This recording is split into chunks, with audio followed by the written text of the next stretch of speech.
दिवाली प्रदोष काल में होती है। प्रदोष काल में मां लक्ष्मी और गणेश भगवान की पूजा होती है। ऐसी मान्यता है कि प्रदोष काल में अमावस्या तिथि के दिन लक्ष्मी जी धरती पर भ्रमण के लिए आती हैं। इस दौरान जो भक्त उनकी सच्ची आराधना करते हैं उन पर वह कृपा बरसाती हैं। दिवाली के दिन मां लक्ष्मी भगवान गणेश की पूजा होती है। पुराणों के अनुसार दिवाली वाले दिन कई लोग व्रत भी रखते हैं, जो कि शाम के टाइम विधि विधान से मां लक्ष्मी का पूजन करने के बाद व्रत को खोलते हैं। आइए जानते हैं दिवाली की पौराणिक कथा। मान्यता यह है कि एक गांव में एक साहूकार रहता था। साहूकार अत्यंत गरीब था। उस साहूकार की एक बेटी भी थी। वो बेटी प्रतिदिन पीपल के पेड़ पर जल चढ़ाया करती थी। साहूकार की बेटी को यह नहीं पता था कि इस पेड़ में मां लक्ष्मी वास करती हैं।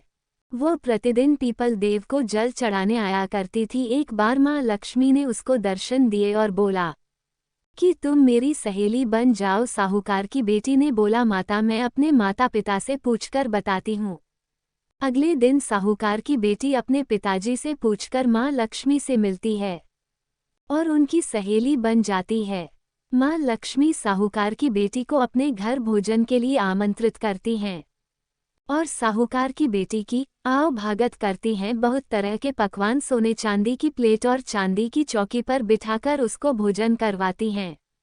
जब साहूकार की बेटी अपने घर लौटने लगती है तो मां लक्ष्मी उसको बोलती है कि अब तुम मुझे अपने घर कब आमंत्रित करोगी। साहूकार की बेटी को अपने घर की अत्यंत गरीबी के बारे में पता था, फिर भी हिचकते हुए उसने मां लक्ष्मी को अपने घर आमंत्रित कर लिया और अपने पिता को जाकर सब बताया। साहूकार बोला, बेटी तुम उदास मत हो और घर की साफ सफाई कर मिट्टी का लेप कर दो और एक दीपक लेकर एक लकड़ी के पटरी पर मां लक्ष्मी का आने का इंतजार करो।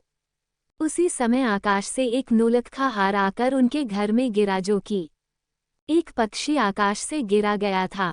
साहूकार और साहूकार की बेटी उसे नौलखा के हार को देखकर अत्यंत प्रसन्न हुई और साहूकार ने उसको सुनहार के पास बेच दिया, जिससे साहूकार की बेटी ने मां लक्ष्मी के लिए आओ भगत के लिए तैयारी करी और कुछ देर पश्चात मां लक्ष्मी और गणेश भगवान उसके घर पधारे और साहूकार की बेटी को आशीर्वाद देते हुए कहा, तुम्हारा घर सुख समृद्धि से हमेशा भरा रहेगा, तुम्हें धन धान्य की कभी कोई कमी नहीं होगी। ऐसा कहकर गणेश भगवान और लक्ष्मी जी अंतर ध्यान हो गए।